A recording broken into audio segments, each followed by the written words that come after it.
आज ना हम एक बहुत ही पुरानी केस फाइल खोलने वाले हैं। ये किसी जुर्म की नहीं, बल्कि एक पूरी की पूरी सभ्यता के रहस्य की फाइल है। और हमारे सुराग पत्थर या कोई फिंगरप्रिंट्स नहीं है, बल्कि ये हैं प्राचीन भारत के सबसे पुराने लिखे हुए ग्रंथ। तो चलिए देखते हैं कि इतिहासकार इन शब्दों का इस्तेमाल करके अतीत के पन्ने आखिर पलटते कैसे हैं। अब देखिए, किसी भी जांच में सबसे पहला कदम क्या होता है? घटनास्थल को समझना, है ना? और हमारे इस केस में ये घटनास्थल कोई छोटा मोटा कमरा नहीं, बल्कि एक पूरा का पूरा उपमहाद्वीप है। तो सबूतों की गहराई में उतरने से पहले ये जरूरी है कि हम इस जमीन को ही समझें। एक ऐसी जगह जिसका इतिहास इतना गहरा है कि उसे कई अलग अलग नामों से जाना और पहचाना गया है ना। ये सिर्फ नाम नहीं है, समझिए कि ये इतिहास की अलग अलग परतें हैं। हर नाम के पीछे एक नजरिया है, एक अपनी कहानी है। इससे पता चलता है कि कैसे अलग अलग दौर में अलग अलग लोगों ने इस जमीन को देखा और समझा। तो चलिए कुछ सबसे जरूरी नामों की पड़ताल करते हैं। यहाँ देखिए, भारतवर्ष, ये नाम हमें सीधा पुराणों की कहानियों से जोड़ता है। फिर आता है हिंदुस्तान, जो हमें फारसी व्यापारियों और इतिहासकारों की नज़रों से इस जगह को दिखाता है। मतलब वो लोग जो सिंधु नदी के पार की जमीन को इस नाम से पहचानते थे।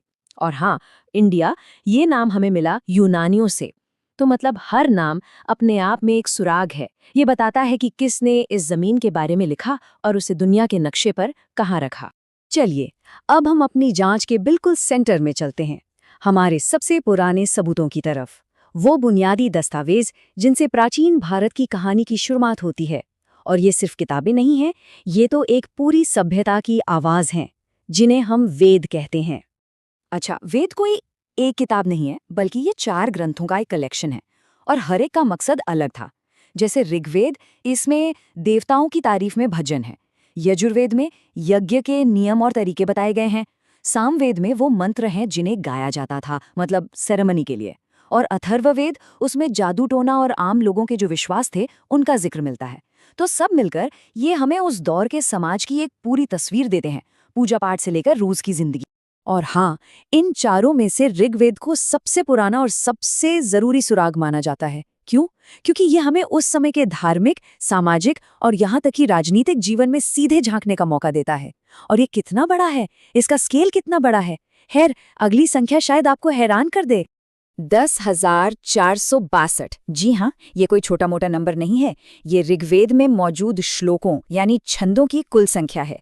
जरा सोचिए, हजारों साल पहले ज्ञान का इतना बड़ा कलेक्शन तैयार किया गया था और इसे 10 किताबों, जिन्हें मंडल कहते हैं, उनमें बांटा गया था।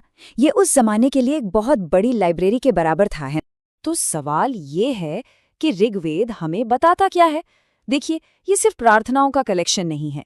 इसके तीसरे मंडल में हमें मशहूर गायत्री मंत्र मिलता है, जो आज भी इस्तेमाल होता है। और इसका जो 10वां मंडल है, वो पहली बार 4 वर्णों वाली सामाजिक व्यवस्था के बारे में बताता है, जिसने बाद में भारतीय समाज पर बहुत गहरा असर डाला। मतलब एक ही किताब हमें राजनीति, समाज और आध्यात्मिकता तीनों के बारे में इतने जरूरी सुराग दे देती है। पर कहानी सिर्फ वेदों पर खत्म नहीं होती। सच तो ये है कि कहानी यहीं से शुरू होती है। इन ग्रंथों को बस लिखकर छोड़ नहीं दिया गया था। सदियों तक इन पर सोचा गया, इन्हें एक्सप्लेन किया गया, इन्हें और बढ़ाया गया। और इसी से ज्ञान की एक पूरी परंपरा ने जन्म लिया। इस फ्लो को देखिए जरा, ये ज्ञान के डेवलपमेंट को दिखाता है। सबसे पहले आती हैं संहिताएं, यानी असली वेद और उनके मंत्र। फिर आते हैं ब्राह्मण ग्रंथ, जो इन मंत्रों और रिचुअल्स को समझाते हैं। इसके बाद है आरण्यक, जिन्हें वन ग्रंथ भी कहते हैं, जो इन रिचुअल्स के पीछे की फिलॉसफी पर बात करते हैं। और आखिर में आते हैं उपनिषद, जो वेदों का निचोड़ हैं और जो ध्यान और आत्मज्ञान पर फोकस करते हैं। ये एक तरह से रिचुअल से फिलॉसफी तक का एक कमाल का सफर है। 108, ये सिर्फ एक नंबर नहीं है। भारतीय परंपरा में इसे एक बहुत ही पवित्र और जरूरी संख्या माना जाता है। और यही उपनिषदों की पारंपरिक संख्या भी है।